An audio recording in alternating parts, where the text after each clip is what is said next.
Welcome to my documentary. I'm Funky the Dragon. This film's going to be about the United Nations Convention on the Rights of the Child. Or the Uncrc to you and me.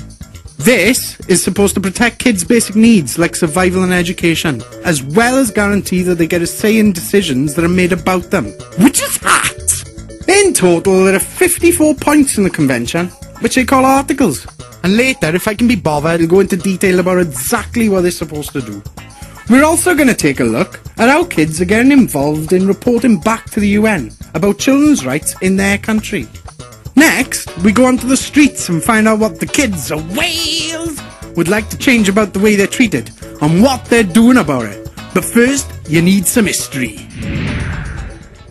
The children's rights movement started at the beginning of the 20th century. This was after Europe had been mangled by the First World War.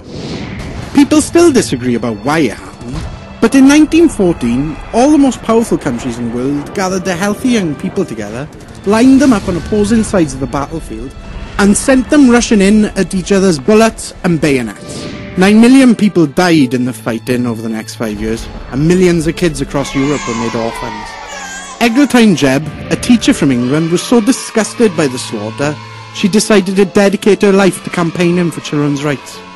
She helped found Save the Children and wrote the Declaration of the Rights of the Child, which attempted to pressure those governments which had survived the war into protecting children.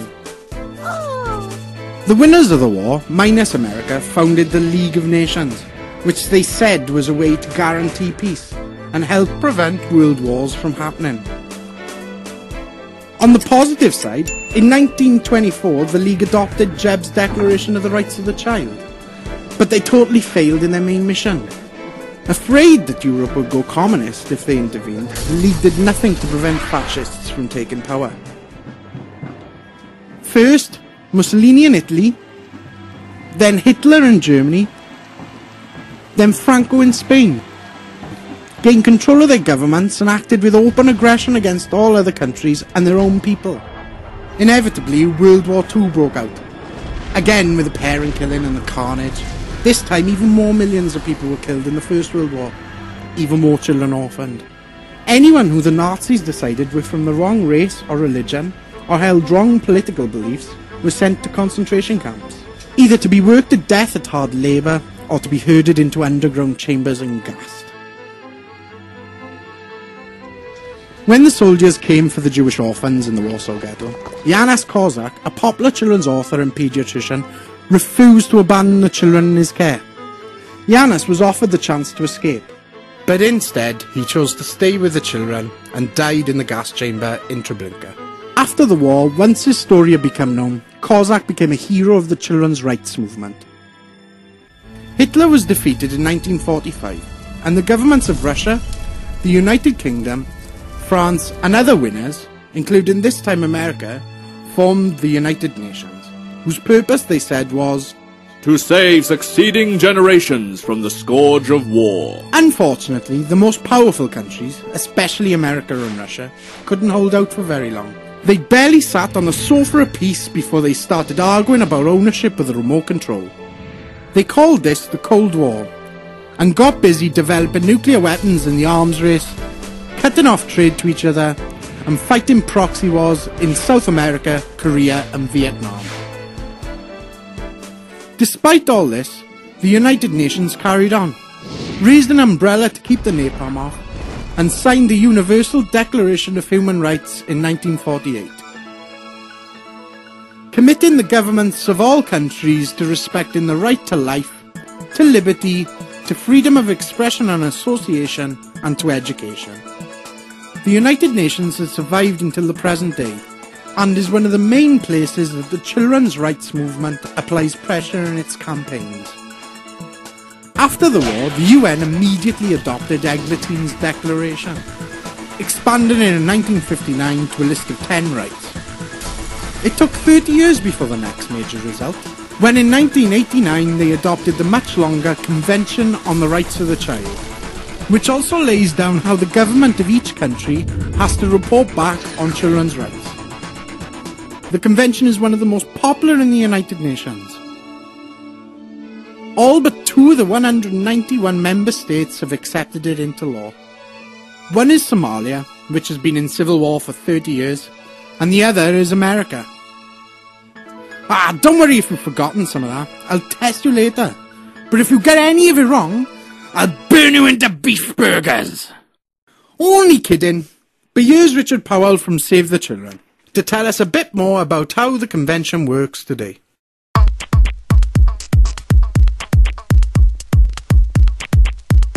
The Uncrc is the United Nations Convention on the Rights of the Child. An UN convention is basically an international law. In a simple way, it's a promise that the international community has made to children to respect the rights of children. It was adopted in 1989 by the United Nations General Assembly, and it came into force in 1990. It's a law that the members of the United Nations sign up to. Now, they don't always all sign up to a convention, but the Convention on the Rights of the Child is the one that everybody signed up to very, very quickly. It's a list of rights that every child, every person under the age of 18 has. So, my lovelies, what are the rights? Like the right to a name, the right to education. Safety and security. The article one is every young person has got the right to these articles. To have a voice is heard in decisions that affect us. There's all sorts, there's things like protection from sexual assault. Being heard. It's all about young people being heard. I think that's the most important thing, to be honest. Just very simple ones like the right to education, the right to play, the right to choose your own religion without parents forcing you to go a certain way, and things like that. So they spread from a very, very wide range to everyday lifestyle, to maybe part-time jobs or education, how you're treated in school. Hang on a minute now. Before we go on, you need to know what a right is. A right is something everyone is born with. No one can take your rights away from you, no matter what happens to you in your life. Everyone has rights. They're not just exclusive to old people, so remember, kids have rights too.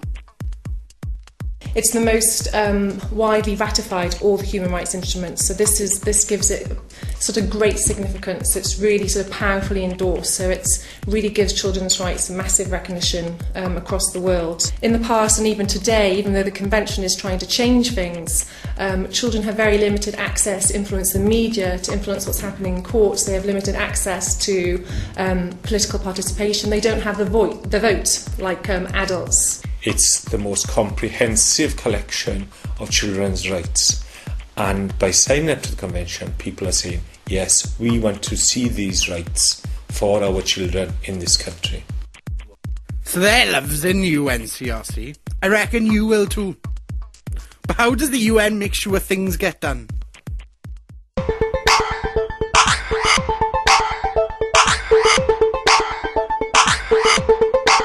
The UN Convention on the Rights of the Child is different to lots of other conventions in a few ways.